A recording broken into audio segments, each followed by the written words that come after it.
Module 4, Putting it all together. In learning Object 1, we will learn about rules, patterns, and probabilities, and the Elliott wave trading map. Energy is the essence of life. Every day you decide how you're going to use it by knowing what you want and what it takes to reach that goal, and by maintaining focus, said by Oprah Winfrey, O Magazine, July 03. I know for me, when I plan my day so that my time is managed, I find that I am more focused and able to accomplish my daily goals. My trading efforts as a result are better managed as well. That's what Module 4 is all about, planning our trades and trading our plan. The Elliott wave principle is about learning the rules, understanding the patterns and setups, and assessing the probabilities. In a game like bridge, there are rules which cannot be broken. In Elliott wave analysis, there are also 3 rules which cannot be broken. These rules can play a large part in defining our stop-loss levels. Chess is a game of pattern recognition and setups. The ability to see ahead several moves in the game is crucial to your success. Elliott wave analysis enables you to learn the patterns so that you readily see trade setups and can anticipate subsequent market moves. There are some setups which are simply easier to see and trade.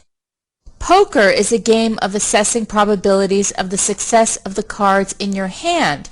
By learning the Elliott wave targeting guidelines and wave personalities, you will be able to assess probable moves. You want to be in those high probability setups.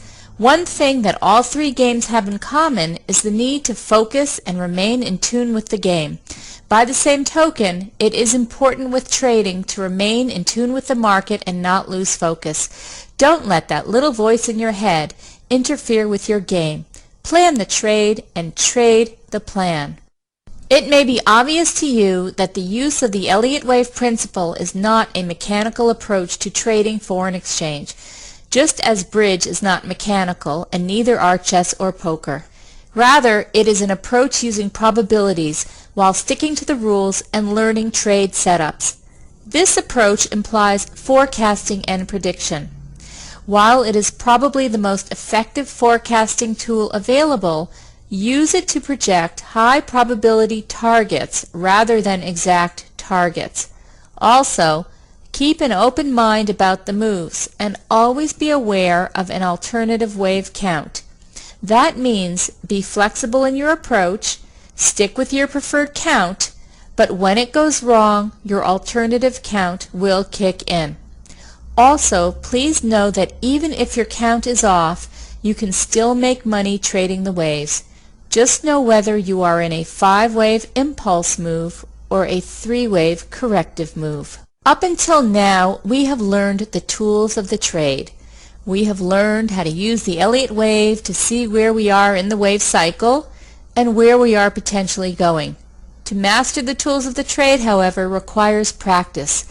If you are ready to continue this wave riding journey, then we are ready to introduce the Elliott wave trading map. To determine whether you are ready for this section, please answer the following questions. What if I told you that you could learn how to trade the waves with multiple lots and know when to be fully invested and when not to be? Is that something you would be interested in? How would you like to become a competent, advanced trader and know it in your gut that you are one? If you answered yes to these questions, then you are ready to proceed. We will now proceed to learn the Elliott wave trading map, which will move you forward to accomplishing the following goals. To learn to ride the Elliott waves using a systematic, predefined approach.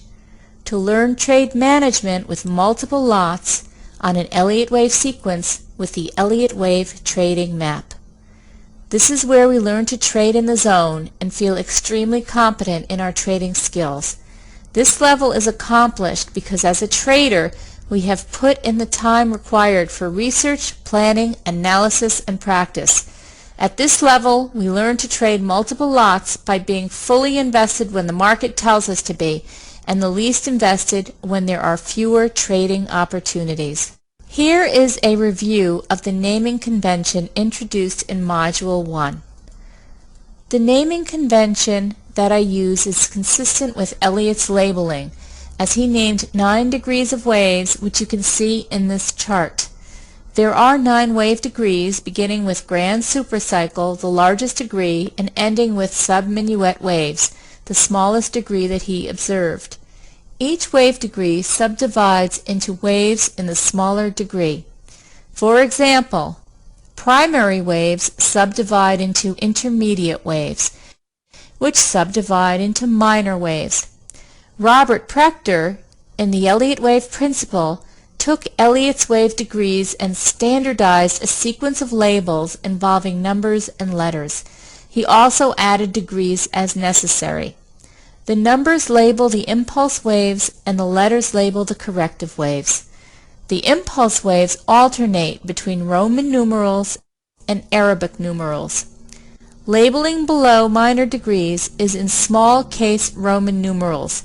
Labeling above primary degrees is in uppercase Roman numerals. The corrective waves are labeled in small case for the Roman numerals and in large case for the Arabic numerals. The final column in the chart is labeled time frame. Here I labeled which wave degree applies to which time frame in the currencies. For example, the weekly charts are the intermediate wave degree. The daily charts show the minor wave degree, the hourlies show the minute wave degree, and the 15-minute is labeled as the minuet degree. It is merely a guide, but for those of you who want to start labeling, please use this nomenclature. There are other wave degree labels out there in the market, but in an effort to be consistent, I choose to follow Elliot's and Prechter's naming convention. In fact, subsequent charts in this course will use this naming convention. Just a quick observation on counting and labeling waves. It is more important to know whether we are in a 5 or a 3 wave sequence than to know exactly how to label the move. I first saw a version of the Elliott wave trading plan in Robert Beland's Elliott wave principle applied to the foreign exchange markets, written in 1989. Bill Williams renamed it Profittunity Plan Trading in his Trading Chaos book, published in 1995. I have used this trading plan over the years and would like to share it with you because it is a great methodology to adjust position sizes depending on which wave we are in. It is a systematic approach to taking positions in a 5-wave and subsequent corrective sequence. We might intuitively know to take the largest position during a wave 3, but this plan quantifies the number of lots at each level. I have modified the plan as I saw fit and renamed it the Elliott Wave Trading Map. The Elliott Wave Trading Map is a roadmap for navigating the markets, which takes a set of vague ideas from your head and quantifies them into specific action steps. It is a written, well-analyzed, step-by-step process to guide you through planning a trade, taking positions, setting stop losses, and setting profit objectives. The plan applies money management principles so that you maximize your profits and minimize your losses. This can be compared to going on a cross-country trip from the East Coast to the West Coast without maps. Do you just drive west and know you've arrived when you hit the Pacific Ocean? Or do you follow a map to find the best way to reach your destination? To maximize time spent sightseeing while minimizing the drive. With your Elliott Wave Trading Map, you won't get lost. You will have clear instructions upon which to base your trading decisions. Keep this map with you at all times and use it on a daily basis. Without it, you might get lost. There are a few rules to get out of the way first, however. 1. Learn how to take losses. You are not a bad trader if you take losses. Quite the contrary. Taking losses is one of the greatest lessons you can learn. 2. If by chance you do get lost gracefully and choose another route. This is akin to having an alternate count in Elliott wave analysis. You don't have to have the exact right count in order to take advantage of the waves. Keep an open mind as you learn how to trade the waves. 3. Practice riding the waves. In surfing, the bigger the wave tackled, the greater the chance of a wipeout. An occasional splash in the water, however, is the price one pays to master this science. 4. With money management principles in hand, visualize those impulse waves coming into shore and the corrective waves moving out to sea. The more you visualize, the more you practice writing those waves, the more able you will learn to read each wave characteristic successfully and be on your way to becoming a master trader. The first step in this approach is to determine your time frame for trading. I have illustrated 3 different time frames for you and have labeled them long-term position setup, medium-term swing setup, and short-term intraday setup. The long-term position setup uses the weekly price chart with the daily price chart for confirmation. The medium-term swing setup uses the daily price chart with the hourly chart for confirmation. The short-term intraday setup uses the hourly chart and the 15-minute chart for confirmation. Working with a top-down approach, let's take a look at the long-term position setup with the naming convention presented a few slides back. As you can see, the weekly chart can be broken down into its daily subwaves. So, the 8-wave pattern with 5 trend and 3 corrective waves are subdivided into 21 trend or impulse waves and 13 corrective waves, which happens to be a zigzag pattern. The trend move is drawn in blue and the corrective move is drawn in red. Also, the daily chart is superimposed on the weekly chart, so you can clearly see the daily sub-waves. Furthermore, the trading time frame, if one were to trade this entire Elliott wave sequence, lasts between 3 months and 1 year, which is almost certainly a long-term trade. In our Euro-USD example, this long-term position setup took 11 months to complete, from the start of Wave 1 in January 05 to the end of Wave 5 in November of 05. This is the weekly chart with the appropriate labeling convention applied. Moving ahead to the medium-term swing setup, the daily chart is then broken down into its hourly subwaves. So the 21 impulse waves become 89 impulse waves, and the 13 corrective waves become 55 corrective waves, for a total of 144 waves, starting from the weekly and moving down to the hourly. The largest wave degree that we are starting with is the weekly chart, which is further subdivided into the daily and the hourly. The estimated time to trade this 8-wave sequence is 1 month to 5 months. In our Euro-USD example, this medium-term swing setup took anywhere from 2 months to 5 months to complete. Subwave 1 took 2 months, Subwave 3 took 5 months, and Subwave 5 took 3 months to complete. These moves are all part of the 5-wave sequence that you can see on this daily chart from January to November 05. Let's have a look at the short-term intraday setup to see the hourly chart subdivided further into the 15-minute chart. Again, the 5-wave sequence is an impulse or motive sequence in the direction of an uptrend.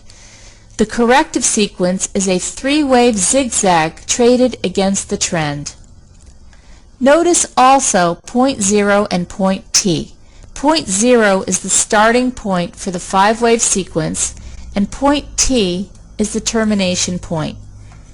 The estimated time to trade this 8-wave sequence ranges from 1 day to 3 weeks. In our Euro-USD example, this short-term intraday setup took anywhere from 5 days to 16 days to complete.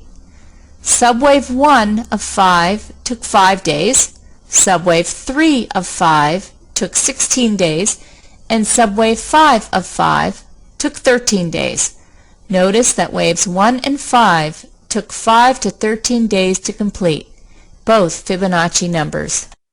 In the Elliott wave trading map, we begin by dividing our trading capital into 10 equal units or lots.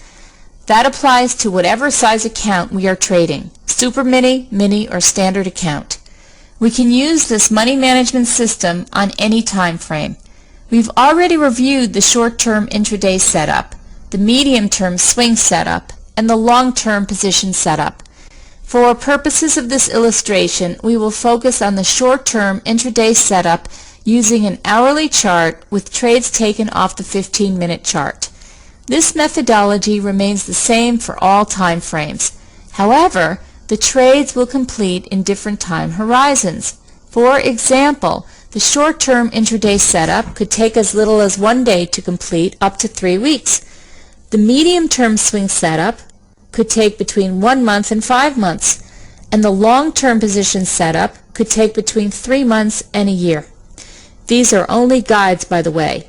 This is where you can look at the currencies that you trade the most and see for yourself how long it takes an 8-wave cycle to complete on the various time frames. Now that we have mapped out the trading sequence, I am sure you are asking yourselves one important question, which is how to determine the start of the move, or point zero, labeled on the chart. We have all the tools necessary to find point zero, the end of one trend and the beginning of another one. Projected price in the target zone for 5-wave sequence and internal subwave 5, wave 5 channeling technique, divergence between waves 3 and 5, and a change in direction of the current momentum. Reversal patterns such as rising or falling wedge, diagonal triangle, broken trend lines, double or triple tops and bottoms, 1, 2, 3 top or bottom, 8, 13, 21, and 34-day Fibonacci EMA filter, and candlestick reversal patterns. When you see at least 3 to 4 out of 6 of these trend-ending confirmations on the chart, you can assume that we have completed a 5-wave sequence and that a new 5-wave sequence is about to begin. So now that we have found the end of the trend, which starts us at point zero again, we are ready to begin with our Elliott wave trading map. All of the trades in the Elliott wave trading map include the following steps. 1. Determine the end of the trend, point zero. 2. Take the trade, determine entry points. 3. Establish the stop-loss levels. 4.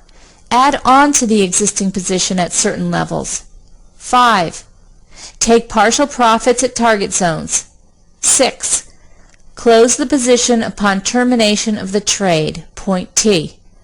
Let's begin with our Wave 1 trade. Before we begin, let's go over the trading nomenclature. There are 4 trades, one taken during Wave 1, another taken during Wave 2, a third taken during Wave 3, and a fourth taken during Wave 4. No new trades are taken in Wave 5. There is just profit taking. B stands for buy, S stands for stop loss, and P stands for profit. So Wave 1 trades are denoted B1, S1, and P1 for the entry buy and exit stop and exit profit levels. These trade symbols are for an uptrend, but could just as easily be for a downtrend move. To put this into context, we will be looking at the short-term intraday setup. These concepts are applied to the medium-term and longer-term setups as well, given the fractal nature of markets. The first trade, the Wave 1 circle trade, is to buy 3 lots when subwave 2 corrects 50 to 61.8% of subwave 1. The stop loss is below point zero, which is the beginning of Wave 1 circled. If we trade below the point zero, then our timing is off and we sell 5 lots to make back the money on the premature buy. We stop and reverse. We were long 3 lots, we sell 5 lots, making us net short 2 lots. Put the stop on the short 2 lots just above the entry sell. Profits should be taken at break even. Assuming we do not get stopped out, we continue to trade Wave 1 circled of a new 5-wave move up. However, let's be clear that we could be wrong on our count, and it could merely be an ABC corrective wave up. Regardless, waves A, B, and C will look like waves 1, 2, and 3, since A waves are 5 waves, B waves are 3 waves, and C waves act very much like a wave 3. As this Wave 1 circled unfolds, make sure to figure out the target for subwave 5 and use it as a guide to exit 2/3 of the position. Just as a reminder, use the end of the trend confirmations to establish the end of wave 1 circled. The first profit-taking level is when you count 5 waves up to complete wave 1 circled. At this point, sell 2 lots, holding on to 1 lot in case wave 1 circled extends. At the end of wave 1 circled, we have now taken profits on 2 lots, and we are still 1 lot long. We are now looking for an entry point to add to our position, which is the larger degree wave 2 circled pullback to between 50% and 61.8% of wave 1 circled. We buy 5 lots at this level, so now we are long 6 lots. This is our second buy trade, B2. Our stop loss remains below the beginning of the larger degree wave 1 circled, point 0, which is S2, at which point we stop and reverse by selling 10 lots to go net short 4 lots. Again, if our count is wrong, we will make back the money by going net short. If we do drop below the start of wave 1 circled, then the wave 1 circled is likely a larger degree wave 4 and the move down hasn't completed yet. If we are indeed in a wave 3 circled, we want to be long the 10 lots. So we wait for subwaves 1 and 2 to complete before buying again. This time we buy when the price takes out the top of subwave 1. We buy 4 more lots at B3, which says to buy 4 more lots on break of subwave 1. We are now long 10 lots. We are now long 10 lots during this wave 3 circled, and we raise our stop to below the beginning of subwave 1, which is point S3A.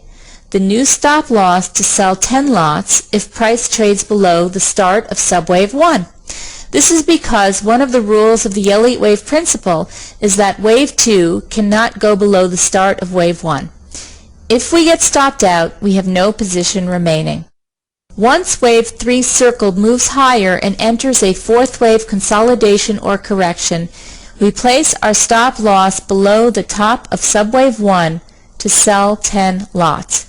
This is point S3B, which says, revised stop loss, sell 10 lots if subwave 4 trades below subwave 1 top. Any subwave 4 retracement at this point should not go below the top of subwave 1. If we get stopped out below the top of subwave 1, we lock in profits on the first 6 lots and pay the spread on the last 4 lots bought. One important point to note is that once wave 3 circled travels 100% of the distance of larger degree wave 1 circled, the next target is 1.618 times the distance of larger degree wave 1 circled. Assume wave 3 circled continues moving higher. We now need to target the end of wave 3 circled using our wave 3 projections by counting the 5 subwaves for wave 3 and targeting using our Fibonacci targets that we learned in Module 2. When we reach our calculated goal, we sell 7 out of the 10 lots. We keep 3 just in case wave 3 circled extends. At this point, the 534 oscillator should be at its highest point, higher than the peak of wave 1 circled. On a smaller time frame, we should also be able to see divergence between subwaves 3 and 5 of the third wave. To summarize the wave 3 circle trades, we start out long 1 lot from the wave 1 circle trade. We buy 5 lots at the bottom of wave 2 circled. We buy 4 more lots as we trade above subwave 1 of this third wave. And we are long 10 lots. Our stop loss at this point is below the top of subwave 1, where if triggered, we sell out our 10 lots, leaving us with no position. Assuming wave 3 circled goes according to plan, we look to sell out 7 of the 10 lots at the end of wave 3 circled. We use all of our tools to pinpoint the end of the trend to exit our 7 lots. Once we have locked in substantial profits, we take a step back and look to trade the last 2 waves, waves 4 circled and 5 circled. When wave 3 circled ends, we expect a wave 4 circle to unfold and look to go long again on the wave 4 circled retracement. That is circled wave 4. If subwave A of wave 4 circled makes 5 waves down, the pattern will likely be a zigzag with much lower prices, since A of the ABC retracement is 5 waves. If wave A is only 3 waves, then the wave 4 circled correction will likely be a flat, triangular, or irregular flat correction. When the 534 oscillator goes below the 0 line, the minimum requirements for the wave 4 circled correction are met. It doesn't mean the wave 4 circled correction is over, however, but it does give us a chance to start thinking about our re-entry point to be able to trade wave 5 circled. At point B4, we enter the fourth buy trade. After wave 4 circled has retraced 38.2 to 50% of wave 3 circled, you can buy 2 more lots depending on the strength of the wave 3 circled move. 1. If wave 3 circled is less than 1.618 times the length of wave 1 circled, then buy 2 lots. If wave 3 circled is greater than 1.618 times the length of wave 1 circled, then do not increase the position. The rationale is as follows. Usually, one of the 3 impulse waves in a 5-wave sequence is an extended wave, and this extension usually occurs in wave 3. Sometimes, however, it does occur in wave 5, and even more rarely in wave 1. If wave 3 is not an extended wave, the probability is that wave 5 will extend. If wave 3 is between 1 and 1.618 times the length of wave 1, then the likelihood of wave 5 being extended is greater. If wave 3 is extended, meaning that it is greater than 1.618 times the length of wave 1, then wave 5 will likely not be a very long wave. In fact, it can even be a failed or truncated 5th wave. Remember that extended wave 3s can extend up to 2.618 or even 4.618 times the length of wave 1. At point S4A, we are now long either 3 or 5 lots, depending on our analysis and whether we bought 2 more lots. At this point, we set our stop loss, and the ideal stop loss is below the top of wave 1 circled. We know that if wave 4 circled trades below the top of wave 1 circled, then an Elliot wave rule has been broken, and it is likely that our position is wrong. What does that mean in terms of the wave pattern? Well, our assumption was that prices would work its way up in 5 waves. If the market stops here and only does 3 waves up, it will most likely be labeled as an ABC zigzag correction. Therefore, a stop and reverse trade below the top of wave 1 circled makes a lot of sense. Since we are long either 3 or 5 lots, a stop and reverse by selling 5 or 8 lots would make us net short 2 or 3 lots. Once the stop and reverse is triggered, the price action will likely go much lower and we will be able to begin this exercise again, but we will already be short. At point S4B, we raise our stop loss. Assume wave 5 circled continues higher and trades up for subwave 1, subwave 2, and subwave 3. Since we are long our 3 or 5 lots, we update our stop loss level. We raise our stop to the bottom of subwave 1. If subwave 2 comes below the start of subwave 1, we break another Elliot wave rule and we must exit our entire position and stand aside. At this point, we sell all 3 or 5 lots. At point S4C, assuming all goes according to plan and subwaves 3 and 4 of 5 circled develop nicely, we raise our stop to below the top of subwave 1 of 5 circled. We know that subwave 4, on its correction of subwave 3, cannot go below the top of subwave 1. At this point, we exit all positions. Why would this happen, you might ask? Well, if subwave 4 goes below subwave 1, it means that this last move up in 3 waves is an irregular B wave of the previous wave 4 circled, and that a C wave will follow, which will take us below the assumed end of the wave 4 circled. So take your profits and stand aside at this point. At point P4, this is where we take profits and sell all 3 or 5 lots. Assuming that everything goes according to plan and wave 5 circled travels in 5 subwaves, we are ready to take our profits.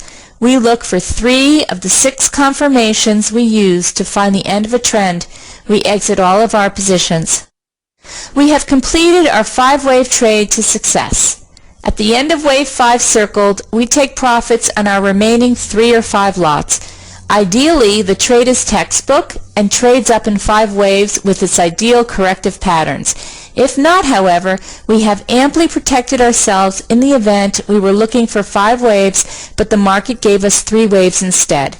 Now we stand aside and look to trade the ABC correction. In trading the corrective waves, we follow the same logic we used in trading the 5 waves up. But first, we use our Fibonacci tool on our charts and run it from the beginning of point 0 to the top of point T. This will give us some targets for the length of the possible retracement. If it is a wave 4, then the retracement levels to look for are between 38.2% and 50% of the wave 3 move. The wave 4 retracement should also fall somewhere in the vicinity of the previous 4th wave. If it is a wave 2, then the retracement levels to look for are between 50% and 61.8% of the wave 1 move. We are expecting an ABC circled correction, so we trade the A circled wave as follows. To start off, we watch subwave 1 down of A circled, which is usually dynamic in 5 waves, and we place an order to sell 3 lots on the subwave 2 retracement between 50 and 61.8% of the subwave 1 move. This is point S1, which says to sell 3 lots at 50 to 61.8% retracement of subwave 1. At point B1, we place a stop and reverse order to go net long just above the top of wave 5 circled. We place a buy stop order for 5 lots, making us net long 2 lots. The rationale is that it is likely that wave 5 circled is not over yet, especially if wave 3 circled was not extended. However, if all goes well with our trade, and if wave A circled subsequently turns into a 5-wave sequence down, we expect a zigzag correction and a deep move back down. At point P1, we are at the calculated end of wave A circled, when we have completed the 5 waves down. At this point, we buy back all 3 lots. If wave A circled ends up being only 3 waves down and reverses, then the correction is likely to be a flat or triangle and any variation. At this point, it would be prudent to buy back the 3 lots when subwave 4 trades above the bottom of subwave 1. A small profit will be locked in at that point. Now, assuming we did 5 waves down for the wave A circled, we are looking for a 3-wave B circled move up. At point S2, we look to sell 3 lots at the 38.2 to 50% retracement of the wave A circled. That is the likely target for the B wave, but of course we need to confirm it by counting the ABC subwaves of wave B circled.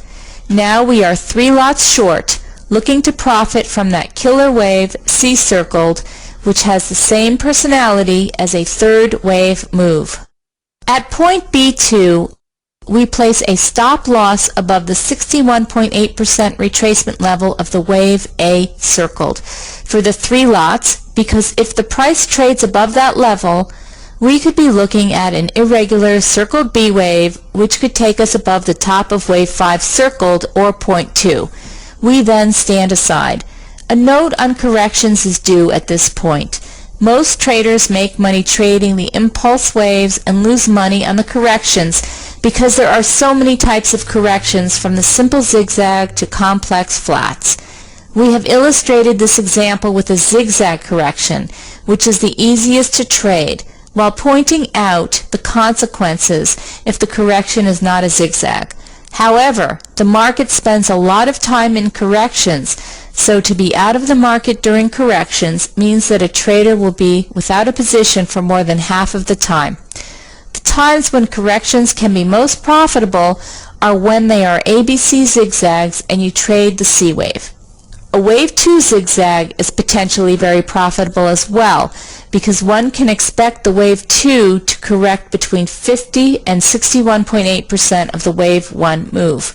Wave 4s, on the other hand, typically correct between 38.2 and 50% of the wave 3 move and can often be quite complex. Now back to the chart. Assuming all goes according to plan, and we do in fact have a zigzag correction, we ride out the wave C circled and take our profits. We use 3 out of our 6 confirmations for the end of a trend to determine the end of wave C circled, and we buy back our 3 lots at P2. At the end of the corrective wave, there are no open positions and closed positions equals 3 lots. Job well done. At this point, you deserve a break and a pat on the back for working through some very difficult concepts, but very exciting nonetheless. Here's the take-home message. Learn to use a systematic, predefined approach to the Elliott waves. Learn trade management with multiple lots on a trading map. This is the end of Learning Object 1 of Module 4, putting it all together.